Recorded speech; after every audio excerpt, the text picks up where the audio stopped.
Hi అండి, welcome back to our channel. ఈరోజు కొన్ని కల్చర్కి సంబంధించి కల్చర్ టేబుల్ గురించి డిస్కస్ చేసుకుందాం. ప్రీవియస్ ఎగ్జామ్స్లో క్వశ్చన్స్ రావడం జరిగింది ఇక్కడ నుండి. First one, floriculture. ఫ్లోరికల్చర్ అంటే ఫ్లవర్స్ గురించి తెలిపేదాన్ని ఫ్లోరికల్చర్ అని పిలుస్తారు. ఫ్లవర్స్ అంటే ఇంగ్లీష్లో గుర్తుంచుకుంటే ఈజీగా ఉంటుంది. ఫ్లోరీ అంటే ఫ్లవర్స్ అని గుర్తుంచుకోండి. Next పోమీ culture. పోమీ అంటే ఫ్రూట్స్ అని గుర్తుంచుకోండి. పోమీ కల్చర్ ఈక్వల్స్ టు ఫ్రూట్స్, పండ్లు. నెక్స్ట్ ఆల్గా కల్చర్ అంటే శైవలాల గురించి. ఆల్గే అని వింటుంటాం కదా మనం జనరల్గా, అలా ఆల్గే అంటే శైవలాల గురించి అధ్యయనం చేసేదాన్ని ఆల్గే కల్చర్ అని పిలుస్తారు.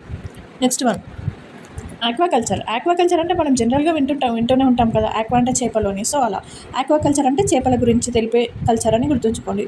Next tissue culture. Tissue culture అంటే సెల్స్ కణాల గురించి తెలిపేదాన్ని టిష్యూ కల్చర్ అని పిలుస్తారు. Next pisciculture. పిసికల్చర్ అంటే చేపలు అని గుర్తుంచుకోండి. ఇక్కడ ఆక్వాకల్చర్ అన్న పిసికల్చర్ అన్న చేపలే అని వస్తాయని గుర్తుంచుకోండి. పిసికల్చర్ అంటే చేపలు, రొయ్యలు, పీతలు వస్తాయి. నెక్స్ట్ విటికల్చర్ అంటే ద్రాక్ష గురించి తెలిపేదాన్ని విటికల్చర్ అని పిలుస్తారు. నెక్స్ట్ మ్యారీకల్చర్, సముద్ర జీవులు. జనరల్గా మెరైన్ అంటే సముద్రం కదా, అలా గుర్తుంచుకోండి. పుట్టగొడుగుల గురించి తెలిపే కల్చర్ని ఏమంటారో మీకు తెలిస్తే కింద కామెంట్ చేయండి. ఇలాంటి మరిన్ని వీడియోస్ కోసం ఛానల్ని ఇప్పుడే సబ్స్క్రైబ్ చేసుకోండి. Thank you.